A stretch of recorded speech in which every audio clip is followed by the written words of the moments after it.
What's up, geeks? My name is Kev. This is the Geekcentric podcast, and today we're coming at you like a finely tailored suit because this is our spoiler-free quickfire review for the Kingsman, and we're doing it with style.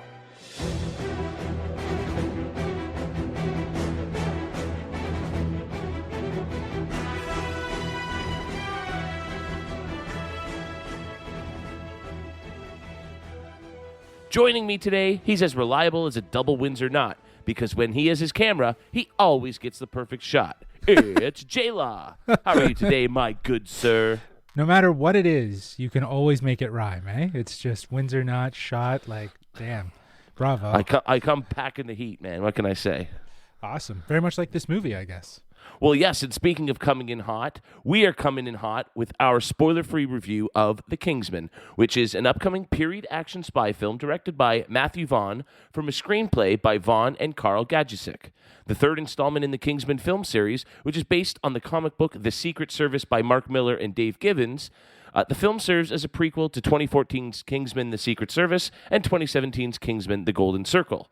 The film features an ensemble cast that includes Ralph Fiennes, Gemma Arterton, Rhys Ifans, Matthew Goode, Tom Hollander, Harris Dickinson, Daniel Brühl, Djimon Hounsou, and Charles Dance. The Kingsman is scheduled to be released on December 22nd, 2021. And of course, we have to give a huge thanks to Disney for giving us early access to this movie so we can give you our thoughts and let you know if it's worth checking out when it does hit theaters. Now, Just, I think it's safe to say we were both fans of the first two Kingsman movies starring Colin Firth and Taron Egerton. But were you excited to go back in time and see where the well-dressed secret spies got their start? That's a tricky question because we know from these kind of movies there's always that prequel where they go back and look at how things came to be, and that doesn't always work out. So I had lower expectations with that in mind, though. I was pleasantly surprised with what we got here. I think that it had the right balance of storytelling and action. And I think, we were discussing as we were kind of leaving the theater, just how connected and not connected to the Kingsman franchise it feels. Like it's more of an origin story to how the organization, right, comes to be rather than characters that we might be familiar with from the series. Well, I think that's exactly it. I mean, first of all, I think anybody who listens regularly knows I'm not the biggest fan of prequels. Yes. And so the fact that you're taking Colin Firth and Taron Egerton out of the series, and they had just such great chemistry on screen, if you didn't have Ralph Fiennes sort of driving this as the centerpiece star of the movie, I don't think I would have been very interested at all. But fortunately, with him in it, I did have a little bit of interest just because I did like the first two movies so much. Right. But you're right. The reason this works as a prequel is it's telling a new story. It has nothing to do with the other movies in terms of the characters and the events of those movies that we've already seen play out. And so that gives it an air of originality and uncertainty that makes it work and worth investing in, I think. Yeah, and when we look at some of the timelines, we think it's over 100 years. You know what I mean? Since some of the events that they're talking about. I think our first date stamp is 1902. To be that removed from the original series to help build out, I guess, this world. Again, I liked the other two. I enjoyed the first one more than the second one, I would say that, and I think a lot of people would. But that being said, I think that what this movie does really well is it keeps a lot of that really high-octane action, but it kind of also delivers on a story here and tries to really anchor it with some emotional weight and just to give it a little bit more of a impact as to how the Kingsman came to be. Oh, absolutely. And I think, you talk a bit about the story, and I think for the first 30 minutes or so, it struggles a little to figure out what story it's trying to tell. I think there's a lot that it needs to set up in order for the story to really start to get momentum. And so, again, 30 minutes in, I was thinking, I don't know if this movie works. But by the end of it, I was like, man, did that work. I love the cast they sort of assemble throughout the movie, and I can't wait to see hopefully a lot of them come back for a second edition. Honestly, I mean, I'm surprised I want to see another Kingsman in this timeline. But I think it goes back to what you were saying. It's so removed. It just feels like it has the nuances and the inspiration of the series that we know and we appreciate. And it has no connection at this point to any of the characters from that series. But yeah, going on your note about pacing, yeah, I think, the only dislike or the only issue I had was pacing. And I know that seems very broad and general to just say, but I think narrative choices that were made for the story, whether it be convoluted or whether it be really simple and like, there's your fix, all of it was surrounded by really wicked action pieces that really helped make this movie that much more enjoyable. Absolutely. And what I liked about the action is that, there's a terrific scene about halfway through the movie, takes place right on the battlefield of World War I. Yeah. And it's so different to that iconic church scene.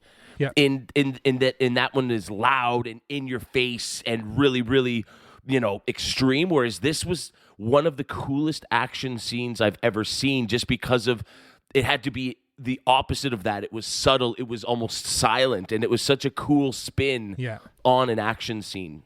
Yeah, and it's a nice nod to, as you said, the first one. But yeah, just kind of executing those techniques of what Matthew Vaughn does really well, and how he's able to orchestrate the camera through the action scenes. Like, you get some crazy angles here, like some really cool like POV style shots. I want to call the one sword cam. That was neat.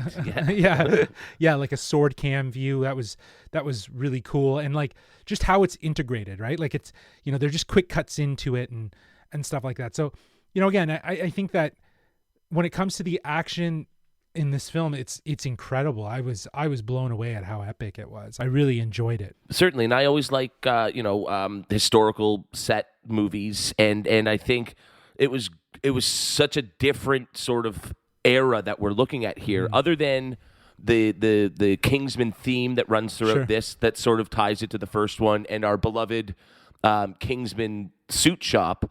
It's all new locales, it's all new scenery, settings, and so that really does help to give it its own identity separate from the other two movies. For sure, and it's definitely not as futuristic, right? It's definitely, like you said, it's a period piece. It takes place during World War I. And with that, you don't get any of the fancy gadgets that we get in the new ones. Yeah. No, and that actually, like, again, to the credit of those movies, that's kind of a crutch for them, is being able to lean on some flashy tech, especially for the espionage films, right? Like, the Mission Impossibles, the Bonds, we know that, right?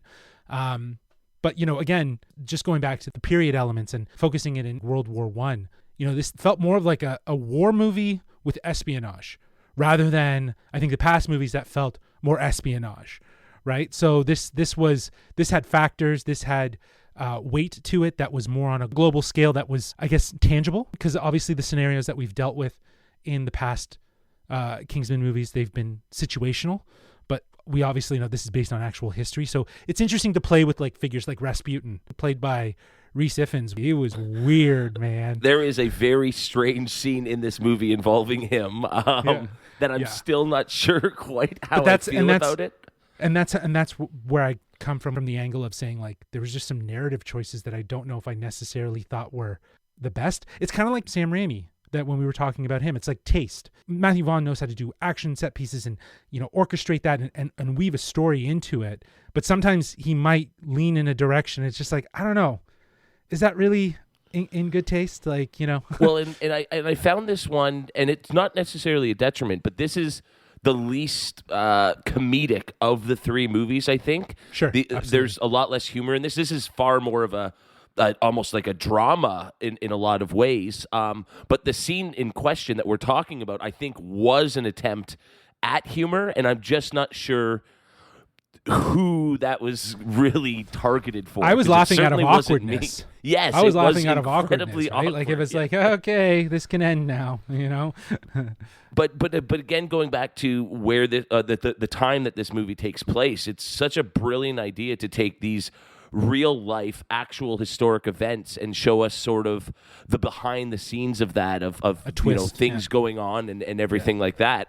But you mentioned how you thought some of the the pacing struggled a bit, and this is kind of where that really is noticeable. And I think you almost need to have a background in history of World War I to sort of know who these real life characters they're talking about are, with Franz Ferdinand and King George and everything like that. I was like leaning back into my middle school, high school history and knowledge, whatever was there, and remembering the events, and obviously the take and twists on it, based on obviously the sort of fictional Kingsman narrative. But I think that they did a good job, like you said, to kind of take something that was tangible for the audience that does exist in history and put their own twist on it and make it fit for their world. So I think it was smart. I think it makes a lot of sense because obviously the Kingsman, the other two stories, like we mentioned, they dealt with more situations that I guess that were, very espionage, world global catastrophe kind of things, right? But this is full out global war, World War I, right? So absolutely. And now I think the standout performance is our lead actor here, and that's Ralph Fiennes. I think he was terrific. He did such a great job of making this part of the franchise his own, and he absolutely killed it. And I think Djimon Hounsou and Gemma Arterton.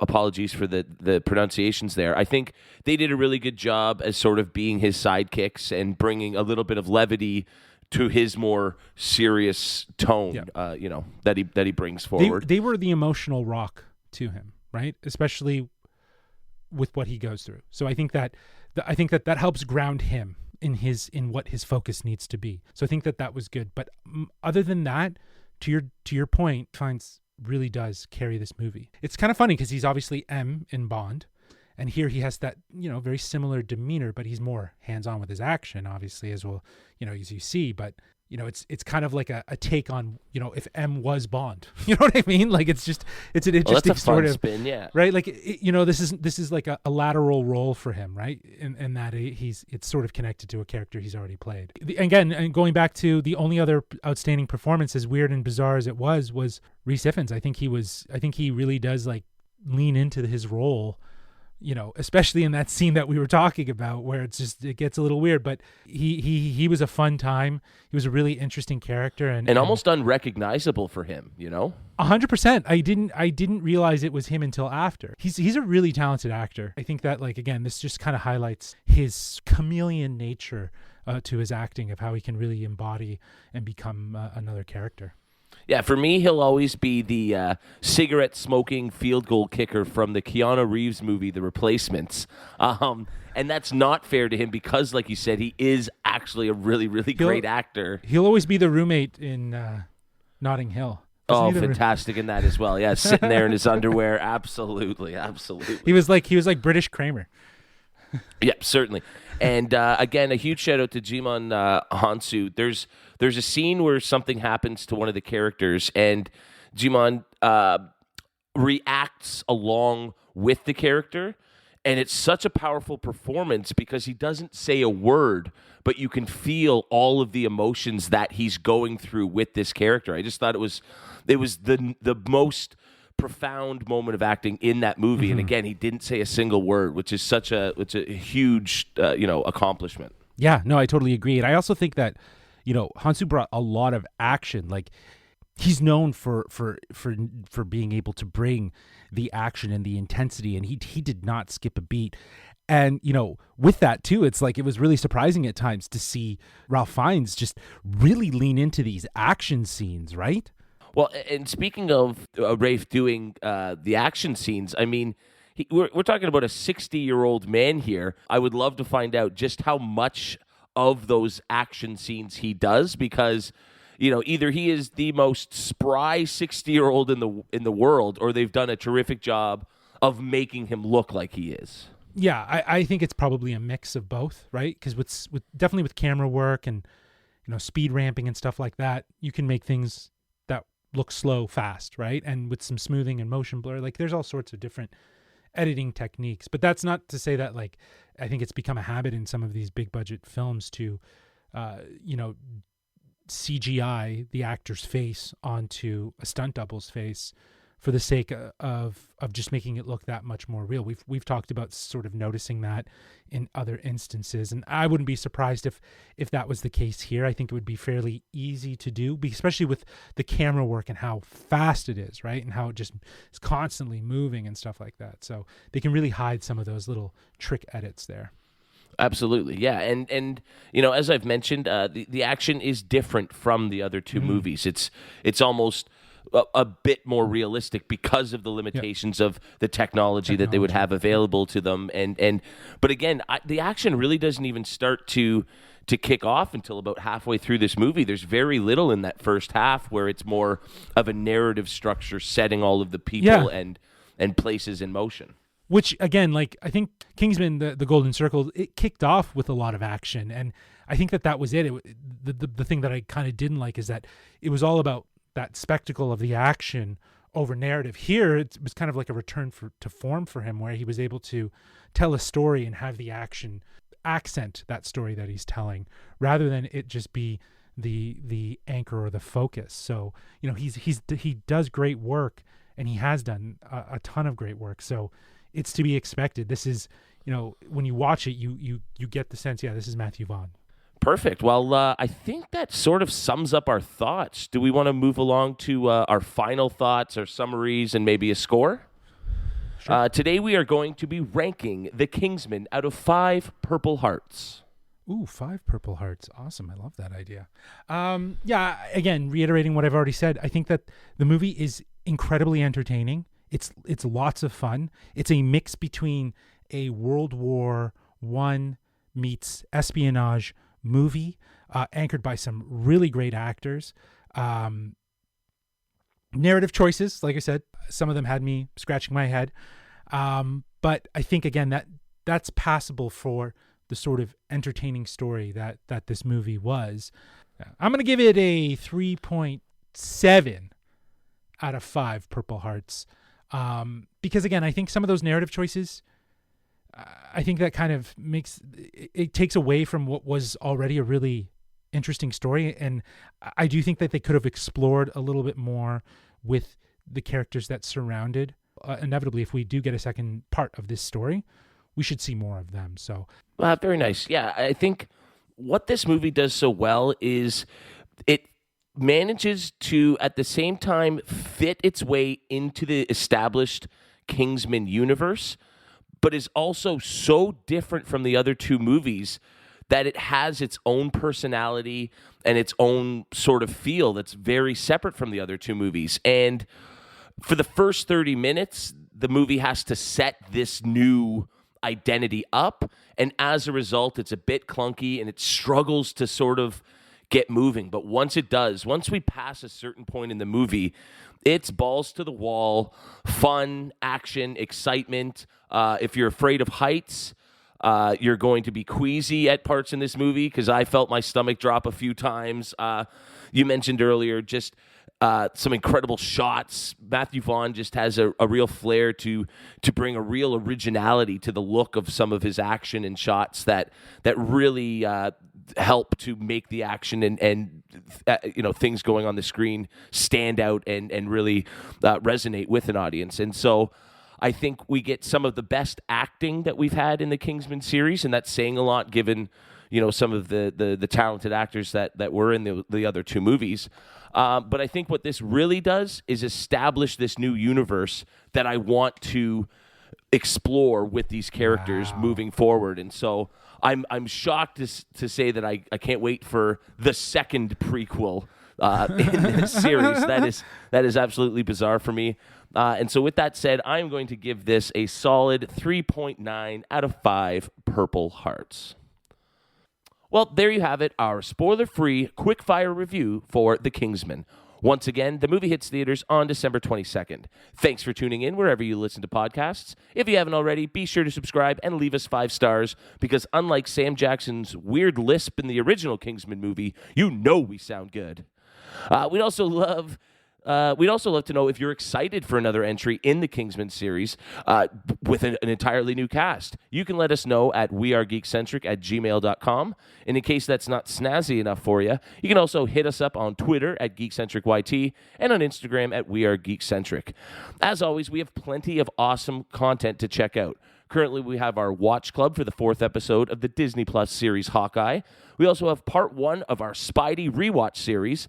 Plus, we'll have many more shows coming your way this week, including part 2 of our Spidey rewatch and our next entry in the Watch Club series.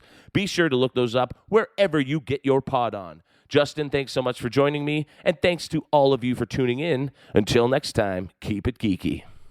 Peace.